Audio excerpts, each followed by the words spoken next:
বিয়ের বিধান সৃষ্টির শুরু লগ্ন থেকেই পালন করা হয়ে আসছে। বিয়ে মহান আল্লাহ প্রদত্ত বিশেষ এক নিয়ামত। রাসূল সাল্লাল্লাহু আলাইহি ওয়াসাল্লাম এর গুরুত্বপূর্ণ সুন্নত, ঈমানের পূর্ণতার সহায়ক। বিয়ে প্রতিটি মানুষের স্বভাবজাত চাহিদা পূরণ করে, ফলে চাহিদা পূর্ণার্থে চারিত্রিক আত্মরক্ষার জন্য ইসলামী শরীয়ত বিয়ের বিষয়াদি সহজ করেছে।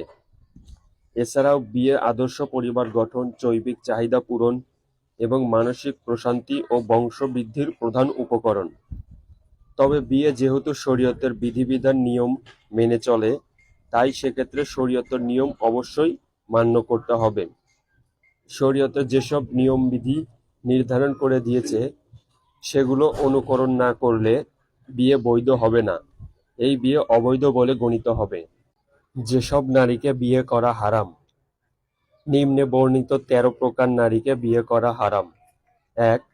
আপন মা, বাবা ও দাদা নানার স্ত্রীরা এবং তাদের কামভাব নিয়ে স্পর্শকৃত নারী, এরূপ ঊর্ধ্বতম সব দাদা নানারা স্ত্রীরা। ২. মেয়ে এবং ছেলে ও মেয়ের ঘরের সব নাতনি, সহোদরা, বৈপিত্রের বৈমাত্রের ফুপু, সহোদরা বৈপিত্রের বৈমাত্রের খালা, সহোদরা বৈপিত্রের বৈমাত্রের বোন ও তাদের সন্তানাদি, সহোদরা বৈপিত্রের বৈমাত্রা ভ্রাতৃত্ব কন্যা ও তাদের সন্তানাদি, দুধমাতা, তার মাতা, দাদি, নানি, এমনই ভাবে অপরের সব নারী। স্ত্রীর মেয়ে, যদি স্ত্রীর সঙ্গে সহবাস হয়ে থাকে।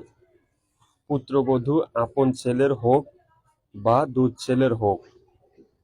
আপন শাশুড়ি, দাদি শাশুড়ি, নানি শাশুড়ি এবং ওপরে যারা রয়েছেন, এদেরকে বিয়ে করা হারাম। ২ বোন একত্রীকরণ, এমনিভাবে ফুপু ও তার ভাতৃকন্যা, খালা ও তার ভগ্নীকন্যাকে একসঙ্গে বিয়ের মধ্যে রাখা।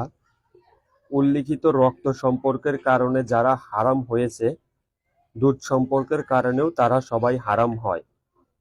যে মেয়ে একে অপরের বিবাহ বন্ধনে আবদ্ধ রয়েছে, এছাড়াও অন্য সব নারীকে বিয়ে করা হালাল। আল্লাহ তাআলা বলেন, তোমাদের ওপর হারাম করা হয়েছে তোমাদের মাতাদের, মেয়েদের, বোনদের, ফুফুদের, খালাদের, ভাতিজিদের, ভগ্নীদের, তোমাদের সেই সব মাতাকে যারা তোমাদের দুধ পান করিয়েছে, তোমাদের দুধ বোনদের, তোমাদের শাশুড়িদের, তোমরা যেসব স্ত্রীর সঙ্গে মিলিত দৈহিক সম্পর্ক স্থাপন হয়েছে, সেই সব স্ত্রী, অন্য স্বামী থেকে যেসব কন্যা তোমাদের কোলে রয়েছে তাদের। আর যদি তোমরা তাদের সঙ্গে মিলিত না হয়ে থাকো, তবে তোমাদের ওপর কোনো পাপ নেই। এবং তোমাদের ঐশ্বজাত পুত্রদের স্ত্রীদের এবং ২ বোনকে একত্র করা তোমাদের ওপর হারাম করা। দুধ বোন ও তার মেয়েকে বিয়ে করা হারাম। শরীয়তের আলোকে দুধ বোনকে বিয়ে করা সম্পূর্ণ হারাম ও নিষেধ। বংশীয় সম্পর্কের সহোদর বোনের মেয়েকে বিয়ে করা যেমন হারাম, দুধ বোনের মেয়েকেও বিয়ে করা তেমনি হারাম। তালাক গ্রহণ ছাড়া অন্যজনের সঙ্গে বিয়ে। আগের স্বামীর তালাক প্রদান ছাড়া অন্য কোনো বিয়ে শরীয়তের দৃষ্টিতে গ্রহণযোগ্য নয়, ওই বিয়ে বাতিল বলে গণ্য হবে। তেমনি আগের স্বামীর ইদ্যত চলাকালে বিয়ে বাতিল হবে।